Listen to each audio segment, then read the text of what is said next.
Welcome to the People's Maps Commission virtual executive session on map drawing criteria. The executive session will now begin. Before we begin, a few housekeeping items. This evening's hearing includes a presentation from Moon Duchin of the MGGG Redistricting Lab. She will describe the map drawing criteria that is before the Commission for a vote tonight. While public testimony is not being taken at this hearing, the People's Maps Commission strongly encourages public input on its website, which is wisconsin.gov/peoplesmaps. As a reminder, because of the pandemic, this is a virtual hearing with many participants from across the state and nation, and technology can be fickle even under the best of circumstances. We appreciate in advance the patience and understanding of viewers, as well as presenters and commission members, should there be any technical challenges this evening. With that, we'll now hand it over to Chair Christopher Ford to call the hearing to order. Thank you and good evening. I'd like to call this meeting of the People's Maps Commission to order. Tonight we'll vote to ratify the map drawing criteria that will guide us throughout the rest of our work. These criteria are the result of listening to 18 experts in redistricting and over 1,000 Wisconsinites who submitted written comment and gave their public input at one of our 8 congressional district hearings. To ensure we have a quorum present, I will now take a roll of the commission members. When I say your name, if you please could say present. From the 1st Congressional District, Commissioner Tobias. Present. Commissioner Anthony from the 2nd Congressional District. I don't think he has come in yet, but we'll keep an eye out for him. From the 3rd Congressional District, Commissioner McClellan. Present. And from the 4th Congressional District, Commissioner Rangel. We'll do the same for him and see if when he comes in. Commissioner Ram from the 5th CD. Present. And Commissioner Prentice from the 6th. Present. All right. Commissioner Bissonnette from the 7th. Present. All right. And last but not least, Commissioner Phillips from the 8th Congressional District. Present. Awesome. Thank you. Before we begin tonight's hearing, I want to make sure anyone who is watching our presentation today is able to briefly get to know our commissioner members. So I now invite each of the commissioners to say a few introductory remarks, starting with the 1st CD, Commissioner Tobias. Thank you, Chair Ford, and good evening, everyone. My name is Elizabeth Tobias. I live in the city of Racine and work for Racine Unified School District. I'm happy, as always, to be here to be a part of the People's Maps Commission and look forward to reviewing the criteria that we have drafted. So thank you. Thank you, Commissioner Tobias. And going to the 3rd Congressional District, Commissioner McClellan. Yeah, hi, I'm Anne Marie McClellan from the 3rd CD. I live in Menominee, Wisconsin. I am retired, and I like Commissioner Tobias, I'm looking forward to the day's discussion and finalization of our thoughts on the criteria for mapping. Absolutely. And moving on to Commissioner Ramp from the 5th Congressional District. Hi, good evening. My name is Susan Ramft. I live in Wauwatosa. I work in human resources with Manpower Group. Yes, like everyone else, we're at a really good point now where we're moving into action. And after many months of learning, I think you'll see that come out tonight as we look through the criteria. Absolutely. Thank you, Commissioner Ramp. From the 6th Congressional District, Commissioner Prentice. Hi, everyone. I'm Melissa Prentice, and I'm from the 6th Congressional District. I live and work in the city of Sheboygan, where I'm a librarian, and I'm really excited about voting on the criteria tonight. This is the culmination of a lot of work and listening and learning, and I'm excited to reach this step. Thanks. Absolutely. Thank you. From the 7th Congressional District, Commissioner Bissonnette. Hi, good evening. My name is Jason Bissonnette. I'm a Dean of Students at the Le Coudray Ojibwe K-12 school, and I sit on the Board of Trustees or the Board of Regents for the Le Coudray Ojibwe College. I recognize that the room I'm in, it's actually a bedroom. I'm trying to be quiet because we've got 3 boys and dogs and chickens outside. I'm going to try to fix my lighting as soon as I can. But like everyone else had said, I'm excited about moving into the next phase. it's a good place to be, I guess. So thank you. We look forward to it. Thank you, Commissioner Bissonnette. And from the 8th Congressional District, Commissioner Phillips. Yes, thank you, Chair Ford. I guess I'm semi-retired. I've been a cancer doctor for many years and retired last October, and now I work at home on the computer doing insurance management utilization review. That's not too bad. And it's just very exciting to get to this point. We've worked hard on these criteria, and it's going to come out tonight. We've heard from a lot of people. These are really good criteria for the state of Wisconsin. Follow these criteria and you will get fair maps. And as like everybody else said, it's very exciting now to get to the next point where we may be able to use these criteria to actually draw maps. So thank you, Chair Ford. Absolutely. Thank you, Commissioner Phillips. And I'm Chris Ford. I'm from the 4th Congressional District, in which I share with Commissioner Rangel. I'm an ER doctor and a father of 2. And I just want to echo what everyone else is saying. We're really excited to utilize these criteria. That I want to give a special thanks to Commissioner McClellan as well as Commissioner Phillips for helping to push forward, and for all our commissioners for joining us last meeting that we had in order to kind of go through it line by line and making sure that we had it hammered down. So thank you all, and we look forward to kind of pushing forward throughout our process here and putting that proverbial pen to the paper. So and as we usually say at this time, I hope all those watching throughout the state can see that each of us commissioners are truly average Wisconsinites. We all are coming from different backgrounds and hold all different kinds of jobs and even have varied political beliefs. But we do have the one thing in common that we're all striving for, which is to have that fair legislative map, as well as work together with citizens throughout the state to make those fair maps happen. One step in creating those fair maps is to decide what criteria will help us, help guide us in our map drawing process. And after holding the hearings, as we discussed earlier, featuring each of Wisconsin's current congressional districts, the commission got to work drafting those criteria. And thanks to the hard work of the commissioners amongst themselves and together at the working meetings that we've had, we now have a set of draft criteria that express the commission's nonpartisan values and our transparency. Tonight, we'll vote on those criteria, but first, we'll have our very much appreciated redistricting consultant describe those criteria. Professor Moon Duchin is an associate math professor at Tufts University, and she's the founder and director of MGGG Redistricting Lab. After Moon's presentation, the commission will discuss the criteria further to the extent necessary, of course, and vote on accepting and ratifying those criteria. Moon, I thank you for being here, and I'll hand it over to you. Great, thank you. It's a pleasure to be here, and it's really been an honor to work with you in the People's Maps Commission as you've thought through all the complicated interlocking issues, and you're moving towards a very transparent set of criteria that I think will really serve you well. So what I want to do is give a short presentation and just discuss a few of those criteria, just to isolate how you've separated them into kind of tiers, to take your questions if you have any, and basically try to be a resource for you as you move towards adoption of this transparent list of criteria. So I'm going to try to share my screen. And what I've tried to do is create some redundancy because technology will always betray you. But I think that seems to work. You see this presentation? Okay, great.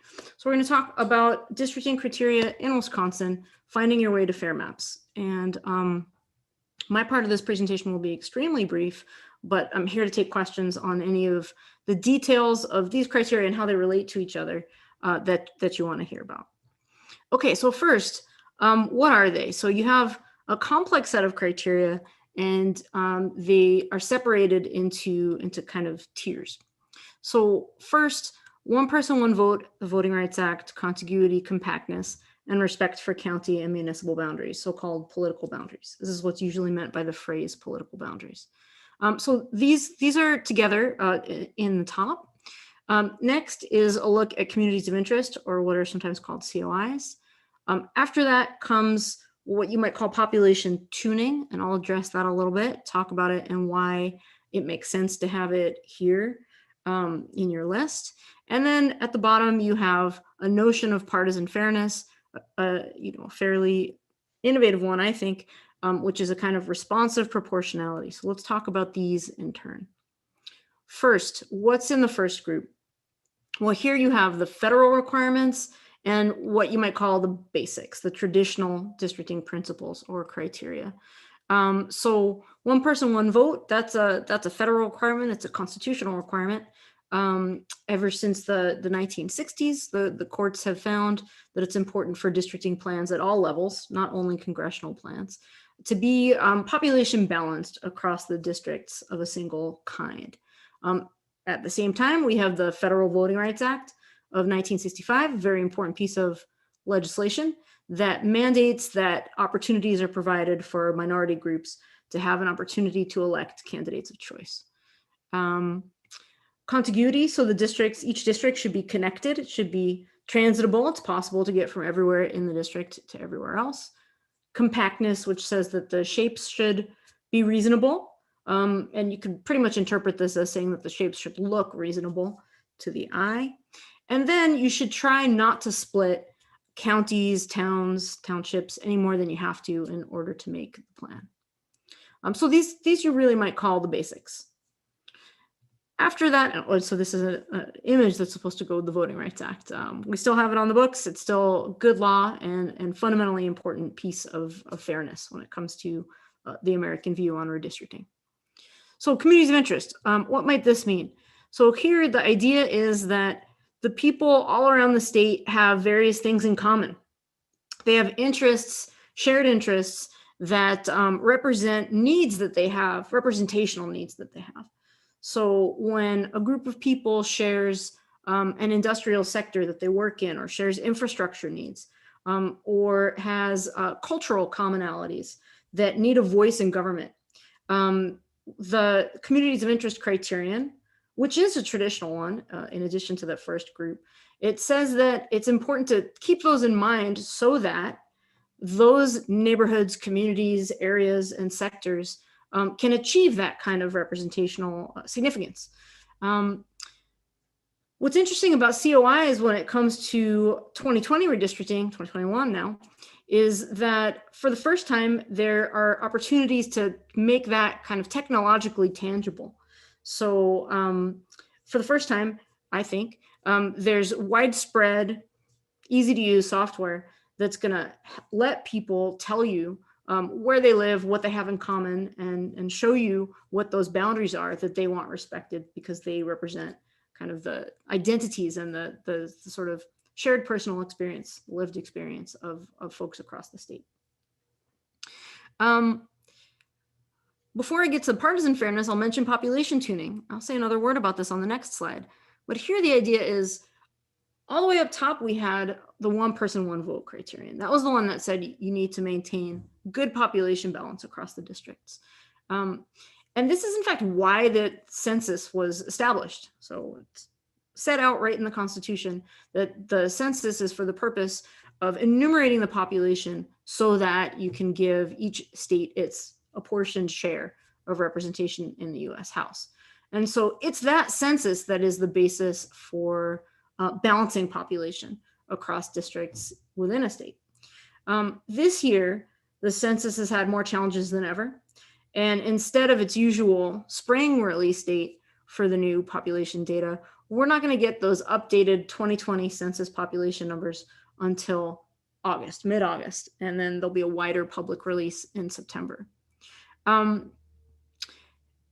Those numbers can sometimes put the cart before the horse a little bit when it comes to redistricting. So in trying to balance very precisely and trying to microscopically balance the population across districts, sometimes other criteria can be sacrificed. And what your commission is saying by putting fine population tuning in this third tier is that you'll try to tune the population as closely as possible when those new numbers are out, but not at the expense of the higher listed criteria. Still important, you still need to adhere to basic one person, one vote, which is reasonable population balance across the districts, but not the exquisitely perfect numbers that you'll sometimes see. And I'll show you some examples on the next slide. Okay, and then in the fourth tier, below the others, is a notion of partisan fairness. And so what should partisan fairness mean? There are many operationalizations, many different ideas of how to make this precise that are in circulation. But the one that's proposed in your draft criteria is a really interesting one. It says that what you should strive to do within the confines of the possibilities created by the above listed criteria, what you should strive to do is create a map that's going to give representation that's roughly in proportion to the way people voted. So if you take the major parties and you look at their vote share, it's a widely held intuition of fairness that you'd like the share of the representation to track with the share of voting. Importantly, in the world of single member plurality districts, which are what we use here in the US, proportionality isn't always easy to do. And so here, by placing it where you have it in your criteria, what you're saying is, first, we have some non-negotiables. We have to balance the population. We have to provide opportunities to elect. We have to have compact districts. And if after that, we can find maps that tend to give proportional outcomes when you look at them compared to recent elections, we're going to prefer those maps. And so to me, that's a really robust, really principled way to indicate that it's important that the representation tracks with the preferences of Wisconsinites. And as Wisconsin preferences change, so should its representation. Okay, so let's take a closer look at just a couple of those things. So first, this idea of population tuning. So why tune and at what stage? What I'm showing you here on this slide is part of a table compiled by NCSL, the National Conference of State Legislatures, that shows just how balanced the districts are within each of the 50 states. And what you see, which is really remarkable, is that when it comes to congressional plans, the balance tends to be really close to perfect. So if you look at Arizona, you'll see an overall range of 0. And what that means is that Alabama's plans 10 years ago, every single one of its districts had 710,224 people on the nose. According to the census numbers, they had exactly the same population in all of their districts, right? But if you zoom down the list to Wisconsin, you'll see that Wisconsin had 1% deviation in its districts. So its districts all had 710,873 people, give or take 1 person, right? Something else, though, that you'll notice in this list is that not every state adhered to this like really tight, strict standard of 1% deviation. So West Virginia stands out with over a 4,000 person deviation from district to district. And what's the reason? The reason is there never was a rule that required 1 person perfect balance. It just became a practice. Once states understood that deviations in population could be an indicator of unfairness and could give a hook to possible litigation, tuning down to perfection became a habit. West Virginia successfully defended its deviation, and Iowa, which isn't listed here because it's a little bit later in the alphabet, also defended its slightly larger deviation on the grounds of trying to maintain political boundaries. And so in particular in Iowa, the plan doesn't split any counties, and so that becomes a reason for a little bit more population deviation. Okay, so why tune? Because balancing the population upholds to the greatest degree this ideal of fairness that says there should be the same number of people represented by each of the representatives. But tuning to 1 person was never a legal necessity. It's a nice thing to do, but it shouldn't supplant or kind of take over from the other criteria that are more holistic and humanistic, and that really have to do with capturing neighborhoods, communities, and fairness. Okay, all to say, I think the idea of striving for the closest balance you can is a very sensible one. And I also think it's quite healthy to list it a little bit below the more holistic criteria that have to do with producing fair maps. Finally, let's take a look at partisan fairness. So I want to make a couple more comments about what it would mean to try to make a map that's responsively proportional. So those are the 2 terms I used before, responsively proportional. Okay, so I have a little animation here to try to illustrate that when you want to consider ways of taking a state like Wisconsin and cutting it up into a number of congressional districts, say 8, what's really important is to take into account all of those basic principles while you do so. And a really nice way to look at all the possibilities, or to get a glimpse anyway, at the universe of all the possible ways that you can make a districting plan, is to run a kind of search to look at all the different possibilities. So I've got an animation here that's showing you ways of redistricting a 7x7 grid into 7 pieces. And it's just making little transformations as it goes to create a lot of different alternatives. Well, what happens if you do this in Wisconsin? If you cut Wisconsin into 8 districts and you do it in many, many different ways that follow all the basic rules and precepts. If you do, what you'll find, and what you're seeing in these pictures, these histograms that I'm showing, what you'll find is there are a range of different outcomes that can happen. If you take all those districting plans and you compare them to the pattern of how Wisconsinites actually voted, what you'll see is different representational possibilities. So on the left, I'm showing you the presidential election from 2016. So Clinton versus Trump in Wisconsin. And among all the different hundreds of thousands of plans that were drawn by a random process, even though that election was really close to 50-50, the outcomes show a number of Democratic seats, in other words, districts where Clinton got more votes than Trump, to be 2, 3, 4, or 5. Now that red line is showing you the share of the votes that went to the Democratic candidate, in this case, Clinton. And you can see that the blue bars don't perfectly line up with that proportional outcome, right? And that effect is even more stark in the second picture, which is showing you the Senate race on the same ballot that same year in 2016. So now you're seeing that the range of possible outcomes, it's actually pretty hard to draw a map that gets you that kind of 4-4 split of districts, right? And so what you've chosen as your interpretation, your operationalization of partisan fairness, is one that I think is really interesting. It says, within the scope of what's possible, while following all the other rules, the whole framework and all those criteria that we've set ourselves, if we can, without sacrificing any of the foregoing goals, if we can achieve that proportionality, not only against one particular pattern of votes, but all the recent patterns of votes, we're going to call that pretty fair. And we're going to be able to defend that to everyday Wisconsinites as we travel around the state. We drew a map that, if you look at the way people have voted recently, it tends to give representation that is pretty similar to the share of people's preferences. I think that's a pretty sound, a pretty good story to tell, and a pretty achievable goal. And so with that, I will stop this presentation and ask you if you have any questions for me. Thank you, Moon. I appreciate it. Moon, one question that I had was one of the criteria that we had was the respecting of the current ward data. I know that there may be some issue in redistricting in real time with that. So if anything that you have to add to that, I'll be interested to hear.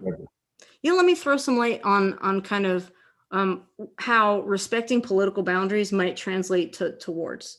So wards are Wisconsin's precincts. They're units of election administration. Frequently, a ward will have a polling place where everyone from that ward goes to vote. And that's the level at which election results, at least sometimes, get reported. It sounds like it makes a lot of sense to take those wards and try to make those unbreakable units that you build your plan out of. And actually, when I started looking at Wisconsin, I thought that might be a very reasonable thing to do. Here's the problem. The problem is that wards themselves change. And here's the usual way that wards themselves change. Usually, the census data comes out, and then in Wisconsin, the localities have 90 days to make changes to those ward boundaries so that they can make districts for their own elections, like to elect aldermen, say, right? After that, the counties have 90 days to make further changes to the ward boundaries so that they can hold supervisory elections. And after that, the legislature has 90 days to make its own changes to the boundaries so that it can make them work nicely with the legislature's proposed maps for Congress and Senate and Assembly, right? And so the problem is the wards themselves are a bit of a moving target. And if right now you were to try to keep whole the wards from 2010, those have already changed quite a bit since then, right? And there's already a new data release of 2020 wards. But those 2020 wards still aren't stable. Those are the pre-redistricting wards, and those are going to change again, right? And so it makes all the sense in the world in terms of election administration to try not to split wards. But to do that, you'd have to have the finished product wards to work with, right? And at the moment, that's not so easy to secure. So I think that looking at ward boundaries, particularly for wards that have stayed stable over time, then it makes a great deal of sense not to split them. But in instances where wards themselves are moving, then even though kind of respecting wards sounds like a great principle, it's actually hard to do in real time because of the state of the data itself. Thank you. Are there any other questions for Moon? All right, Tony, go ahead. Yeah, Moon, could you give us a little more detail on specifically what elections are being considered to quantitate the partisan fairness? Sure. So one thing to say about that is that to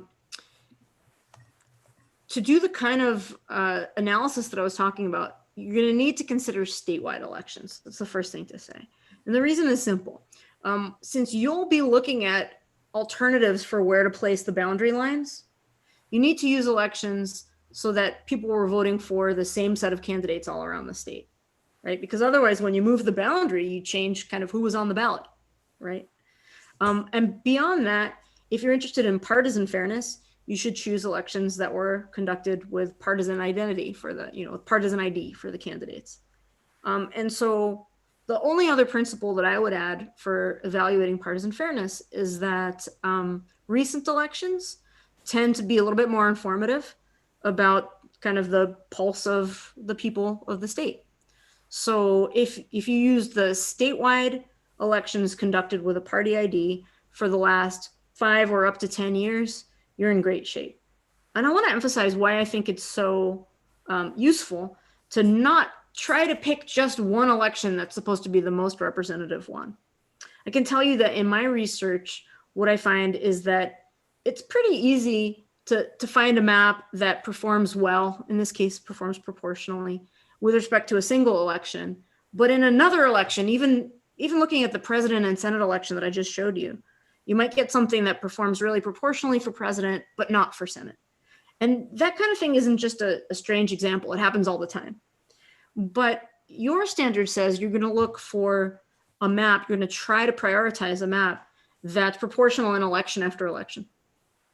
What's so nice about that is that it means that the idea of responsiveness, the idea that as people's opinions change, the representation should move with them. That's what the political scientists call responsiveness. That's secured automatically just by upholding the standard that it was proportional, not just once, but on this whole sequence of elections, right? So you're ensuring responsiveness and with it, a kind of competitive atmosphere. I like that because it doesn't put competitiveness as the goal, which would cause you to have to try to tune to try to get those 50-50 districts. Competitiveness kind of comes as a consequence of the fact that the map responds to changes in preferences. So to me, it's a really healthy way to try to get, at the end of the day, what so many people tell you is important, which is maps that aren't kind of reverse engineered for the people in them. It's not the politicians choosing their voters, as you hear people say every day about gerrymandering. It's the voters choosing their politicians. So you're looking for a map that responds to changes in public opinion, right? And that means that you're getting a responsive map as a consequence of construction and selection. Thank you, Moon. I'll ask another one. Can you tell us how we're going to meet, or a little bit more about how we're going to meet the Voting Rights Act, and how do we be sure when we draw maps, we're complying with that? I mean, there must be sets of data, standards, etc. Can you talk a little bit more about that? Absolutely. So a common misunderstanding of the Voting Rights Act is that it requires you to draw majority-minority districts. It does not. Instead, the VRA is all about opportunity to elect candidates of choice. And so the first principle in VRA compliance is that you really look to figure out who are the candidates of choice. So there are some standard statistical inference techniques that have been around for several decades that go by the name ecological inference methods. And those are used to take election data, take historical election data, and you look at all the precincts or the wards.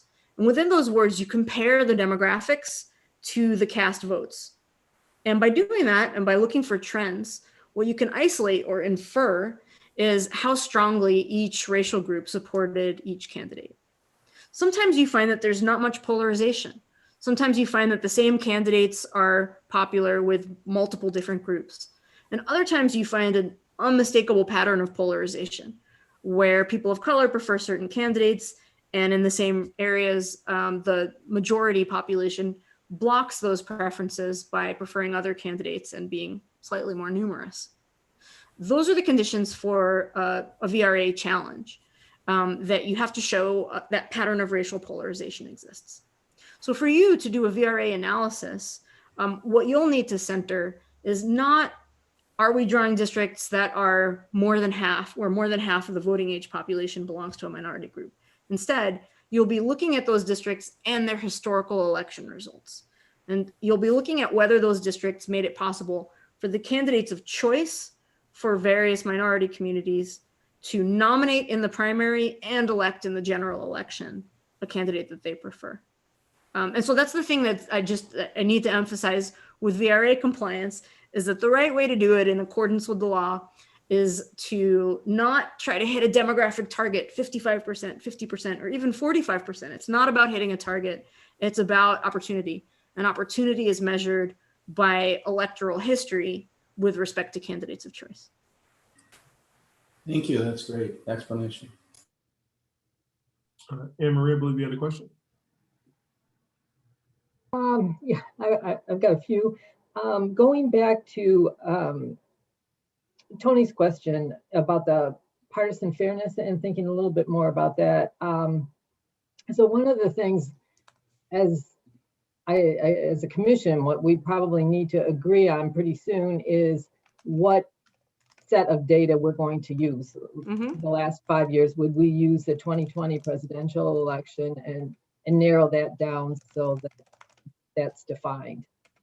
I think the criteria that we are discussing and laid out is still pretty general, and that as we move along, we can refine the details of that to include what races we're going to use. And then those histograms, I get it, and I see the sampling going on. I myself would be hard pressed to describe that to someone about how we're going to measure it, because it's not the efficiency gap, right? I mean, the efficiency gap really doesn't work for what we're doing, correct? Well, actually, so in Wisconsin, because you are the brightest of purple states at the moment, if you look at a whole sequence of recent elections, you'll see that all kinds of elections are close in Wisconsin, up and down the ballot, actually. The efficiency gap isn't so different from proportionality in that case. So both efficiency gap and proportionality will take a roughly 50-50 election and will dictate that the best outcome is a roughly 50-50 split. So there's actually not a big, in a state like Utah, where there's a much bigger tilt towards one party, that's when you see proportionality and the efficiency gap really start to come apart. In Wisconsin, they're not actually so different. In either case, I want to say, you just isolated, Anne-Marie, the crucial question, which is proportionality or efficiency gap with respect to what voting pattern? That's the big question, right? In the past, some people have said, well, if I'm addressing a congressional plan, I should look at congressional voting. And yeah, okay, there may be a lot of uncontested races sometimes, but if there are, I'll just guess what the vote might have been if they had voted, right? Well, if you look at Wisconsin's assembly, for instance, with 99 districts, you've had recent elections in Wisconsin where as many as half of those are uncontested. That's a whole lot of uncontested races. And so that's a whole lot of guesswork to do if you're trying to fill in how those races might have gone. If instead you use statewide elections, then you have the same candidates on the ballot all over the state, no matter how the lines are drawn. It gives you the ability to make a more apples to apples comparison and not have to impute or guess how the elections might have gone. And you asked which elections, and I would say here's the beauty of this responsive proportionality idea is that you don't have to choose. You can look at all the statewide elections. You could look at them serially one at a time, and you can say, among all the maps, maybe at the beginning, there are like 10 to the 100, an unfathomable number, an enormous number of maps. And then as you layer in your criteria, what that's going to do is and I've seen this in some of your materials, it's like a funnel, and it starts to sift out, starts to winnow out that initial set of all those astronomically many possibilities towards a smaller and smaller set of maps that have all the properties that you're looking for, right? And then among those, you can say, okay, if I compare you against these 10 recent statewide elections, did you give a proportional outcome most of the time? Then you're my most preferred, you're in my favorite set, right? In part, that's because of a prediction that says if you performed proportionally on the data from the last 5 years, that's probably a pretty good badge that you're going to keep performing proportionally in the future, right?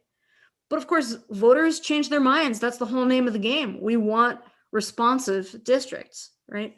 And so even more than being a prediction about the future, it's also something that I think you'll have an easy time explaining to your neighbor about why you liked one map more than another. You could say, we really liked this map because we looked at it compared to all the recent ways people have voted, and it just tended to give proportional outcomes on election after election, and that made us feel it was a pretty good map. I think I would take that over an efficiency gap story to tell to my neighbor who's talking to me over the fence I'm looking at right now in my garden. I would take that this map was proportional on all the recent elections that I looked at. It's a pretty good story to tell. So with each map, with those histograms, they're representing all the assembly districts against a certain historical measure, a combination of all those? Yeah, so what I'm showing you in these histograms, these are congressional districts in these histograms, where I'm asking how many seats had a Democratic majority out of the eight seats. And if I look at the way people voted for president in 2016, I see that there were lots of maps that were drawn without any intent to gerrymander. These are all neutral maps that were just drawn by a kind of blind process. There were a lot of maps that gave a 2 to 6 outcome, and a lot that gave a 3 to 5, and a healthy number that gave a 4 to 4 outcome. And so what your standard would say is, I like these best. So we would choose within those series of histograms or those various. Yeah, this basically sorts all the maps that were made at random into ones that gave this outcome, and this outcome.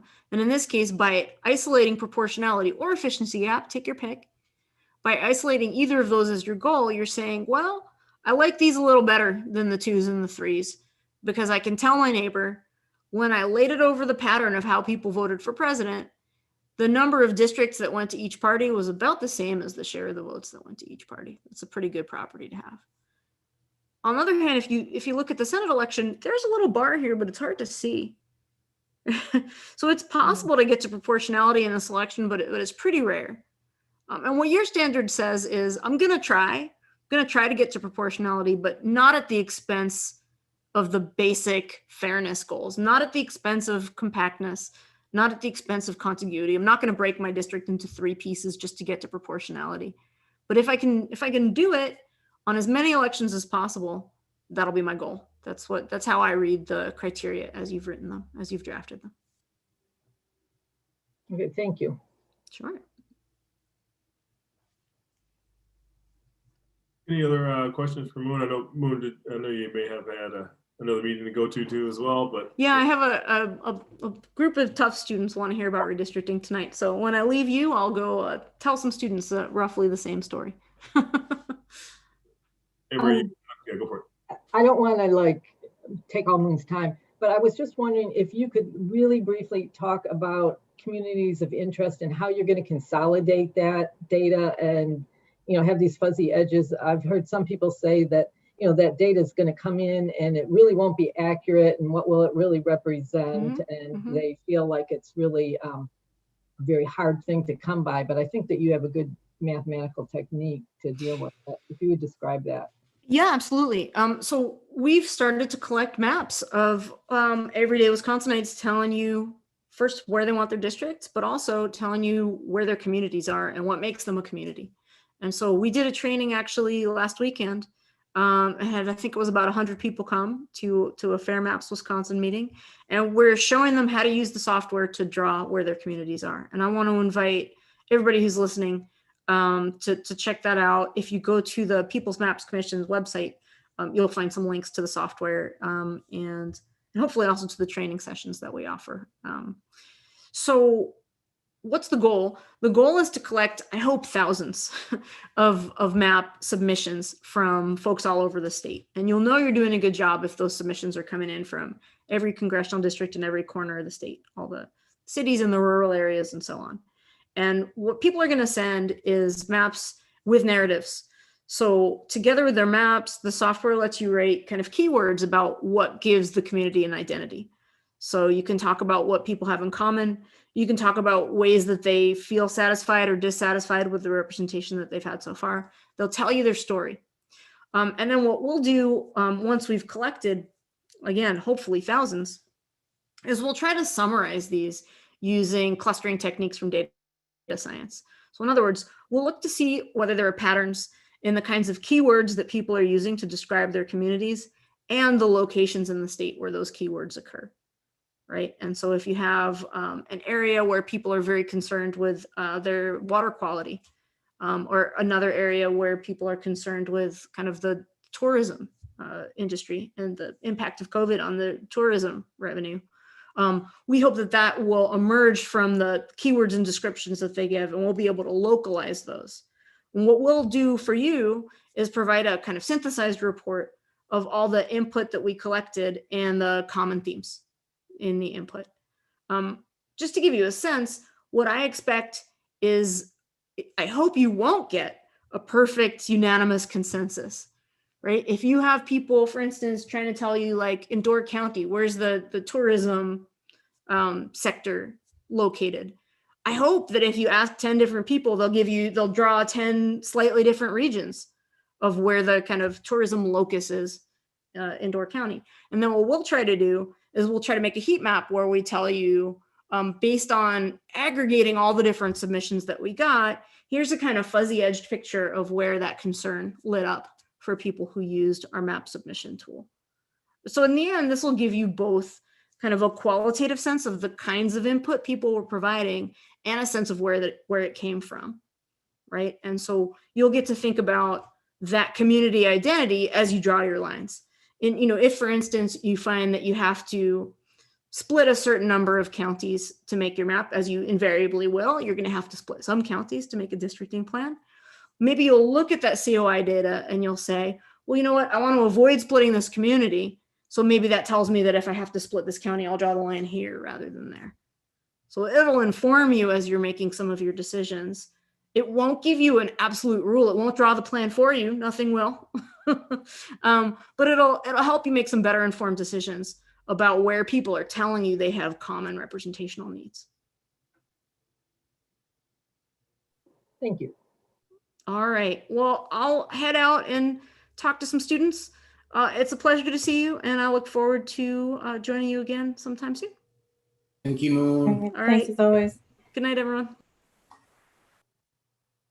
So now the commission will discuss the criteria and make any final changes that need to be made. One thing that stands out, especially with regards to our ward phrasing in our current criteria, is how infeasible it may be as a criteria itself. So I'll start the discussion by moving to amend the phrase, which I believe we have as counties, municipalities, and wards, to read counties and municipalities. And I'll open it up for everyone else. Is there any seconds to making that amendment? I'll second it.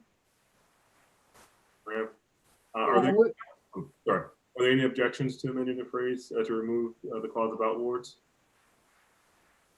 I guess I'd like to know how you're stating it, or a little bit. I mean, we don't have to criteria. We don't have the criteria in front of us, but I think what it says is we're going to leave wards intact. So are you saying we're just going to delete that sentence or something? Right. So right now, the phrase is counties, municipalities, and wards that I have up. And in talking, hear what Moon had to say about it. It may, with the current data that we have, it may offer some issues when we go to apply our criterion in terms of how liquid the words seem to be now. So I think it's actually just popped up here on the chat here for anyone who wants to open it up. So the amendment will ultimately be to let it read counties and municipalities instead. Yes, and I also think that we should make that same change under that group 3 paragraph, third order criterion. The last sentence says the PMC maps will prioritize whole wards and preservation of political boundaries. And I just think we just strike whole wards and just say preservation of political boundaries. So we will change it in 2 places. And I'll second that motion. So I just wanted to, just for formality purposes, are there any objections to amending the initial phrase as well as the phrase that Commissioner McClellan mentioned regarding wards? No, Mr. Chairman. All right, well, that's good. So the motion carries here. With that disposed of, we'll go ahead and move on to general discussion about the criteria. So that each commissioner can share their thoughts about the criteria, and I'll invite each commissioner to speak again. If you look at the link in the chat there, I can open it up if you guys have anything specifically that you want to comment on. Though no one should feel obligated to comment if you don't have any additional input. I'll start by inviting Commissioner Bias from the 1st Congressional District to add any context if you have any thoughts on the criteria. Thank you, Chair Ford. And yeah, upon reviewing the draft that we have worked so hard on, I will definitely be supporting what we have put together, and I'm looking forward to utilizing this. I think this is a really great step for us to take in moving forward and drawing our fair map. So otherwise, I don't have any further comments. So, but thank you. Thank you, Commissioner Bias. Going to the third now is up next. Commissioner McClellan, any thoughts or about the criteria? I think this criteria gives us a really good roadmap on how we want to handle the mapping. And as we discussed, we know that we're going to have further discussion about some of the details. What exactly maps are we going to use for partisan fairness and a few details like that. But I think that the criteria gives us great guidance to start with, and I like it the way it's written with that minor modification. Thank you, Commissioner McClellan, and thanks for all your hard work as well. Thank you. And moving to the 4th CD, I want to welcome Commissioner Rangel. Any thoughts? Thank you, Chair Ford. I just want to reiterate, I think, what many of us realize, which is a lot of work and effort has gone into writing these criteria. We've participated in more than 20 hours of public hearings, heard from over 1,000 Wisconsinites. That's folks from 65 counties, 245 different municipalities, 18 different experts, and then spent multiple working hearings discussing the criteria, literally going word for word, editing so that we are as intentional and thoughtful as possible. And so I think it's a good document. We're prepared to, be a little flexible going forward too, from my understanding. And so that makes me comfortable. And then with Moon's and her team's support, I really like the criteria, and I hope that any viewers now or folks who come back and watch this video feel comfortable with the fact that this is a process that's so much different than the process we'd seen in the past, and that it's really a process that centers the people of Wisconsin. And we've learned so much, and I'm just really proud of our work and happy to support the criteria as it's written now. So thanks, Chair Ford. Thank you, Commissioner Rangel. The only thing I'll add to that is actually learning new words too. So that was good. That was a good surprise in all that. from the 5th CD, Commissioner Ramp, anything to add? Thank you. Yeah, I echo what Ben said about this, us starting from a point of it being Wisconsin centered. And I think that has demonstrated itself through this commission and how we have come to consensus on these criteria. And as Ben said, also edited word for word. But, you know, because of that, because of our centeredness on what we believe is fair for Wisconsin, we were able to achieve that. I also like that this is responsive criteria that we will continue to test and to test and refine as we go forward. Absolutely. Commissioner Prentice from the 6th, anything to add? Nothing that's hasn't already been said, just that I think this is a fantastic document, and I commend everyone, my fellow commissioners, for their work on this, and I'm quite proud of this and ready for the public to see it. Absolutely. Commissioner Bissonnette from the 7th. Yeah, I've got nothing that anyone hasn't already said. I would just echo absolutely everything. So, yeah, so there it is. Yeah, no doubt. It's tough to go after all those wonderful things that have been said already. So absolutely. Commissioner Phillips. Yeah, I mean, I think the criteria are incredible. However, I want to share the screen, and if I can, if you don't mind, and wait, where are we here? Can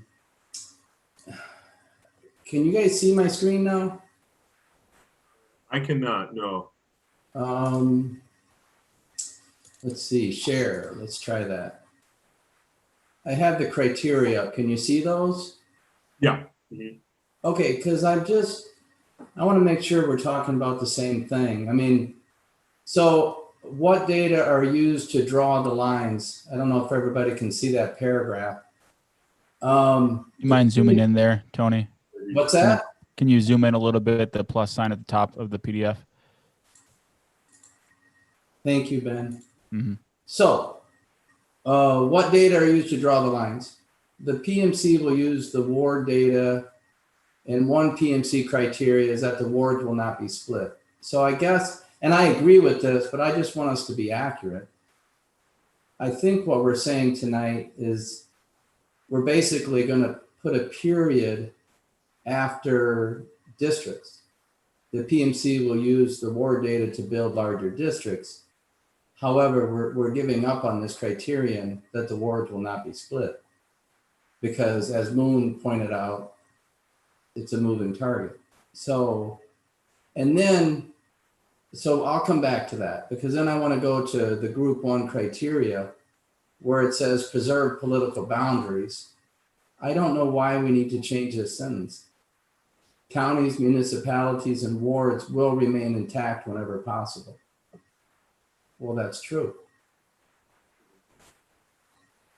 Yeah, so again, you know, in looking at all the data that's present from our prior elections, as well as all the data as that comes after 2010, some of the most granular data that we have available is that ward data. And just in going off of what Moon had discussed, you know, we may run into some issue given how much the wars have changed over that time frame from election to election. That was our concern for including it, just to try to keep it as accurate as possible. Mm-hmm. And so it's more so in the language, you know, that we want it to maintain the counties and municipalities, saying that you know, we will maintain the counties and municipalities, because some of that data may change as well as in 2022 if we add the ward data as well. Okay. So it's more so just maintaining that. So this sentence would be amended by saying counties and municipalities will remain intact whenever possible, and we will omit wards. Exactly. All right, I can agree to that. Okay. But then up here in this other paragraph, what data are used to draw the lines? You know, I think we need to amend this too. And because our criteria, we specifically say our criteria is that the wards will not be split, but we're changing that, which I agree with. So I'm open to suggestions about what we do with this sentence, but I think we Well, need to Yeah, amend it. one of the things that people talk about, right, when you go to start drawing, you're either going to start with the smallest thing, which is a block, a census block, or the wards. We realize the wards are going to change. The census blocks won't. I guess it's just a matter of degree, like how tiny do you start with? We know that the wards will change, but do we start with the existing wards as our initial element or blocks? Yeah, Emery, I think we still do that, yes. We start with the existing wards. Well, one thing we could also add is just add municipalities instead of using the language wards at the end of it as well. Yeah, my understanding was that we were trying to avoid using the ward data because of the changing nature of the ward data. So I think to Tony's point, and I agree with you, Tony, we should be intentional about what we're actually removing from the criteria document here. I suppose anywhere we included the use of wards should just be edited. And when I use Control F to find, there's actually it's used a few more times too beyond these two examples we're looking at right now. And so is that sort of the direction we want to go, just removing the use of ward data entirely, knowing that the data won't be like we just won't have access to the data, right? That's how I interpreted Moon's. Yeah. Right. Because of the timeline of when data is accessible. So we literally can't use ward data because it won't be accurate data. So, I mean, can we move to remove the use of ward data throughout the document and replace it with municipal data? Like, is that a fair motion? It should maintain in reviewing the data, reviewing the document before it should maintain the validity of the document if ward is removed. And that could even be to counties and municipalities as well. So, I mean, you can swap it for that.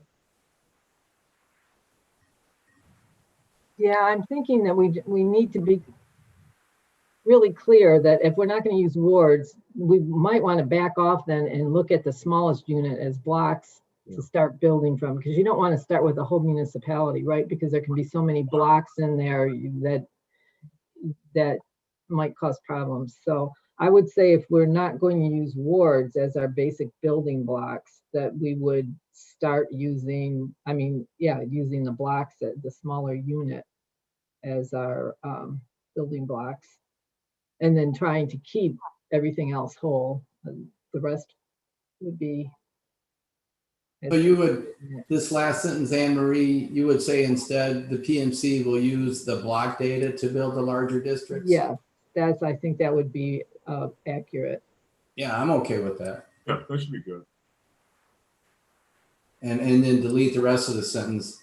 Now, Ben, I don't know where else the word ward is used. I don't know that it has to be Tony, out everywhere else. Scroll down a little bit to where we have group 1, group 2, group 3 on the page.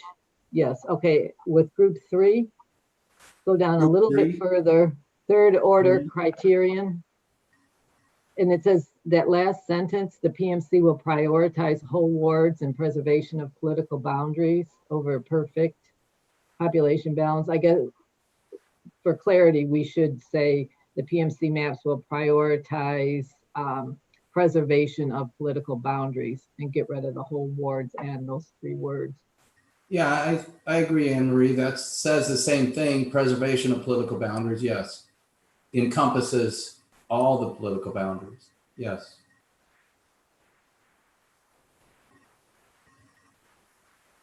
Is somebody taking notes on this? Yes, I'm quickly writing down what we just discussed. Ben, were there any other that you saw where it said wards that we need to think about? There are 6. Sorry. Yeah, there are 6 instances of the use of ward. I kind of lost track, honestly, of which ones we've already talked about. So there's one under what data are used to draw the lines. I think that's we addressed that one, right? Yes, sir. Yep. That's actually used twice in there. Yep, Says we got data. those. Okay, good. And then it's used 3 times there. So that's 3 of the 6. Under contiguity under group 1, it says discontiguity is allowed when wards themselves are not contiguous. I don't think we need to get rid of that one. No. So we're good there. Agree. And then preserve political boundaries, we're getting rid of that one. Yep. And then under group 3, we just discussed. So that would be all of them, yeah. Yeah. Okay, thank you, Ben. All And right, so beyond this that, is, sure. Oh, go ahead, Ben. sorry, Tony, I was just like, this is getting exactly what I said in terms of our attention to detail. And so I hope if folks are still tuned in, despite the view of how the sausage is getting made here, so to speak, you can see that we're intentional about the criteria. So, yeah. All right. I'm going to stop sharing. Is that okay, Chair Ford? Yeah, Anybody? that's great. Go for it. Okay. Stop sharing. All right. All right, guys. Well, again, it's been mentioned. Thanks to everyone for putting that much effort into it. This is truly, as you said, making the sausage component of it. But this is what we're here for, and applying this detail and doing it as transparently as we have is what we aim to do. So, thanks to each of the commissioners tonight for their input in general. Now that we've discussed the criterion, are there any motions to consider the newly edited criteria for a vote now? Yeah, I'll submit, that we ought to pass these criteria as edited. Okay, and anyone that is able to second? I'll second it. Okay. All right, so we'll go ahead and move to a formal vote. So given the virtual format of this hearing, I'll ask each commissioner for their individual vote, and we can start in the 1st Congressional District with Commissioner Tobias. Aye. And moving to the 3rd Congressional District, Commissioner McClellan. Aye. And the 4th, Commissioner Rangel. Aye. 5th Congressional District, Commissioner Ram. Aye. Thank you. And the 6th Congressional District, Commissioner Prentice. Aye. From the 7th, Commissioner Bissonnette. Aye. All right. And from the 8th, Commissioner Phillips. Aye. All right. And I'm also from the 4th, and I vote aye. So the motion carries there, and we have passed our criteria. Congratulations, everyone. Thank you for all your work. Yeah, right. All right.